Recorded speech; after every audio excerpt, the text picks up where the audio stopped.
After that, the little prince climbed a high mountain, the only mountains he had ever known were the three volcanoes which came up to his knees, and he used the active volcano as a footstool. From a mountain as high as this one, I shall be able to see the whole planet at one glance, and all the people. But he saw nothing, save peaks of rock that were sharpened like needles. Good morning! Good morning, good morning, good morning. Who are you? Who are you? Who are you? Be my friends, I am all alone. I'm all alone, all alone, all alone. What a queer planet.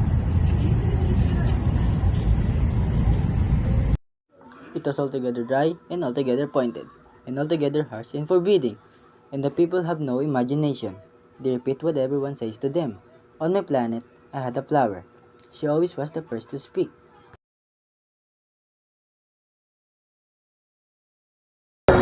But it happened that after walking for a long time through sand and rocks and snow, the little prince at last came upon a road, and all roads lead to the abodes of Miehl. Good morning! He was standing before a garden, all abloom with roses. Good morning! The little prince gazed at them. They all looked like his flower. Who are you? We are roses. And he was overcome with sadness.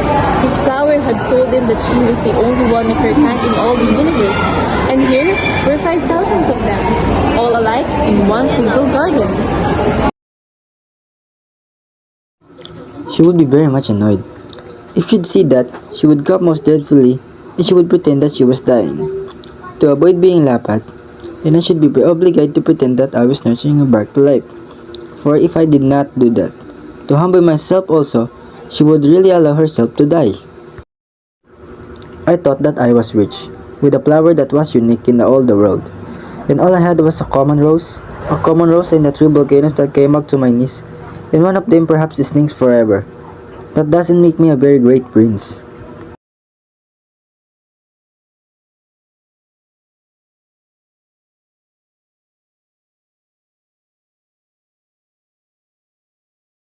It was then that the fox appeared.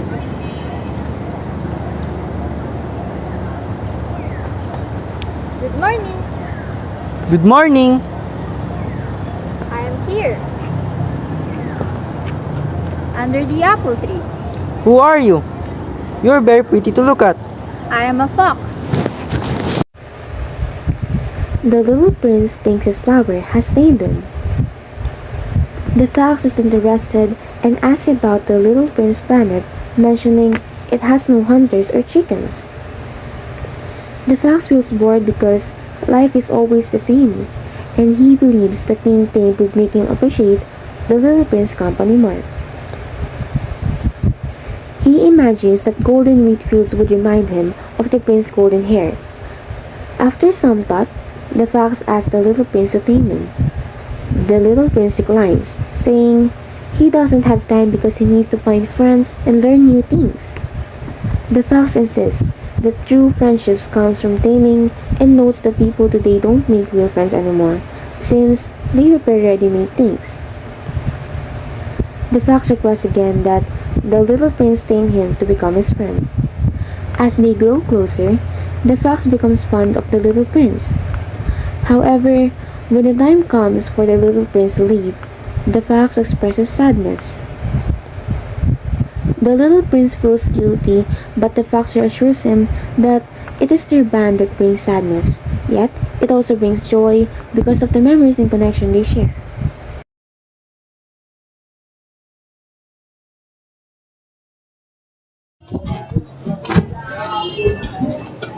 Good morning. Good morning. What do you do here? I turn out travelers in bundles of 1,000.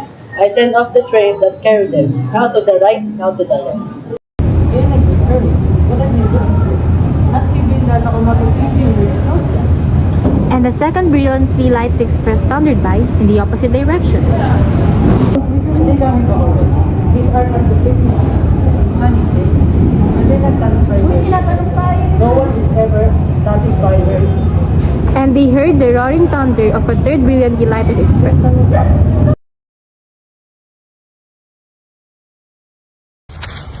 Good morning. Good morning. This was a merchant who sold pills that had been invented to quench thirst. You need to only swallow one pill a week and you would feel no need of anything to drink. Why are you selling those? Because they save a tremendous amount of time. Computation have been made by experts. Reading this bill, we save 53 minutes in every week. And what do I do with those 53 minutes? Anything you like? As for me, if I had the 53 minutes to spend as a life, I should walk at my leisure toward a spring of fresh water.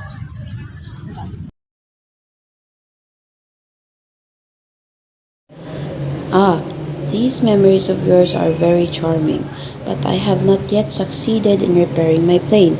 I have nothing more to drink, and I too should be very happy if I could walk at my leisure toward a spring of fresh water.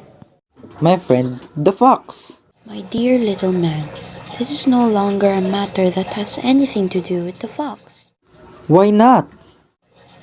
because I'm about to die of thirst. It is a good thing to have a friend, even one is about to die.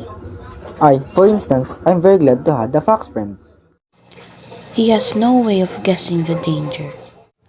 He has never been either hungry or thirsty. A little sunshine is all he needs. I am thirsty too. Let us look for a well.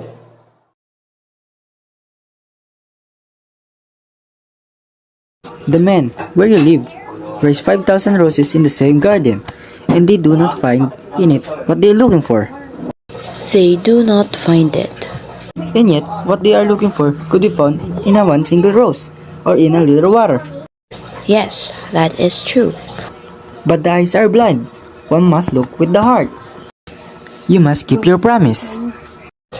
What promise? You know, a muzzle from a sheep.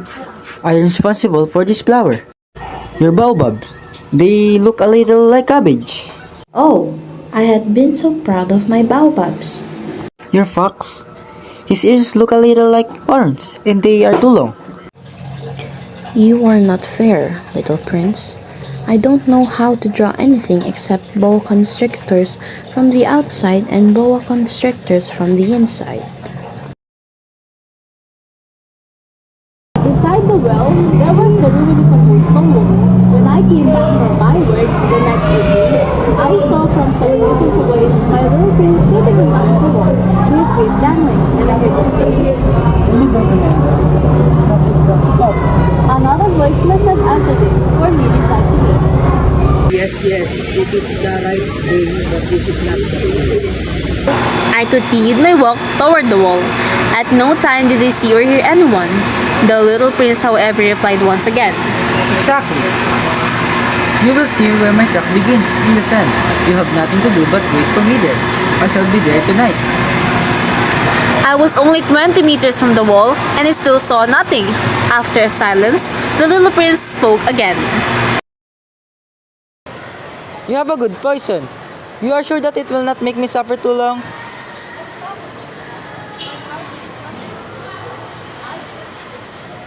Now go away. I want to get down from the wall.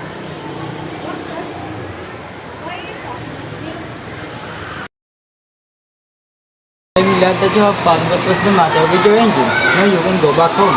How do you know about that? I was just coming to tell him that my work had been successful, beyond anything that I had dared to hope. He made no answer to my question. I too am going back home today.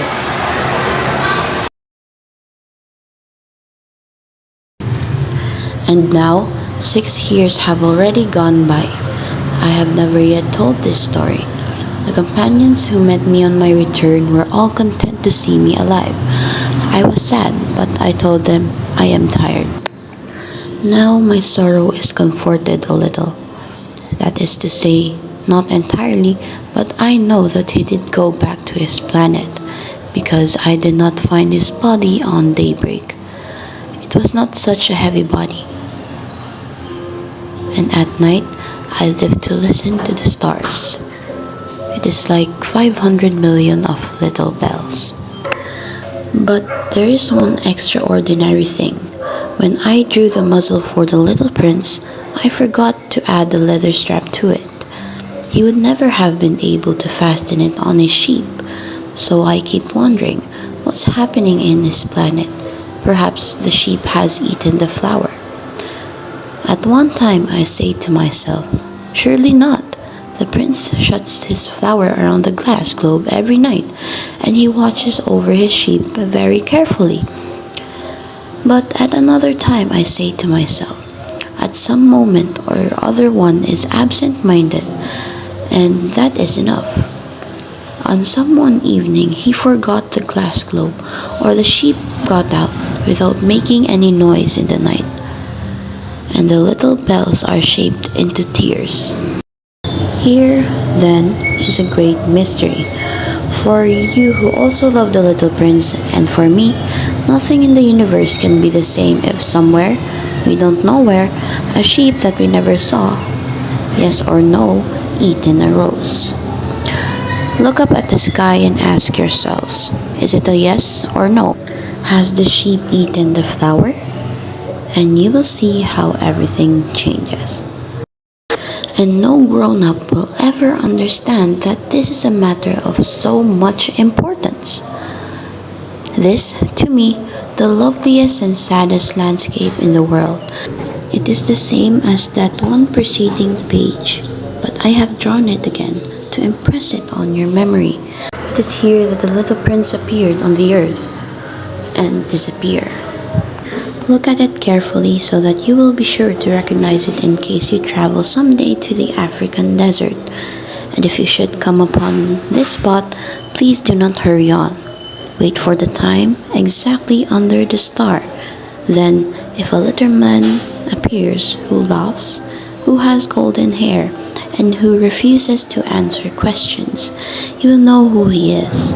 If this should happen, please comfort me.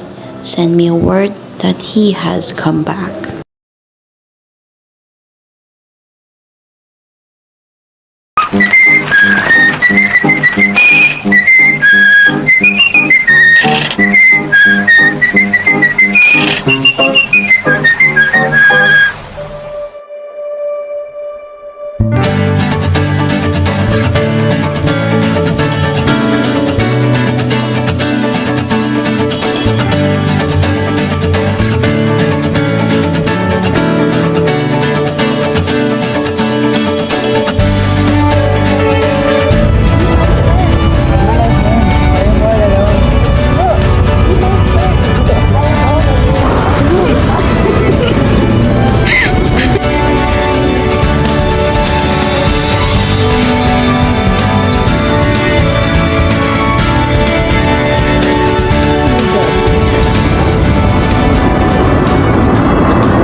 Ay, pupusuro ka lang dyan eh.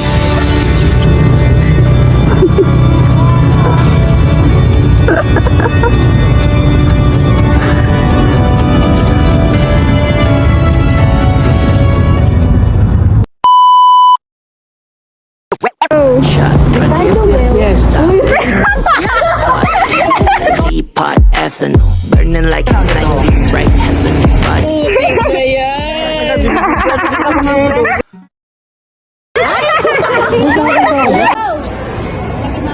But it happened that Good morning. Good morning. this was a merchant who sold pills that had invented the country. Good morning.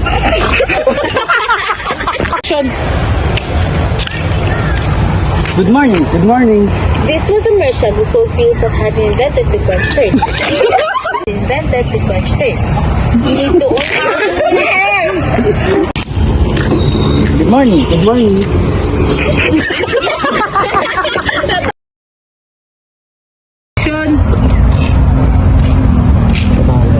Good morning. Good morning. This was a merchant who sold pills that had been invented to quench thirst. Oh. Because they save a tremendous amount of time. Uy, okay, gano'n. 38 seconds. Jasmine, may ano sa ulo ko. Gumagapang. Jasmine! Sa kabila! Wala dyan sa kabila! Gumagapang sa ulo ko! Nararamdaman ko siya! Because they save a tremendous amount of time. Competitions have been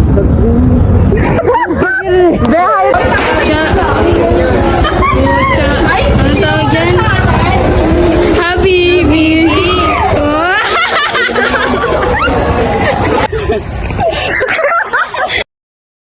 Hot shot running in my non-stop.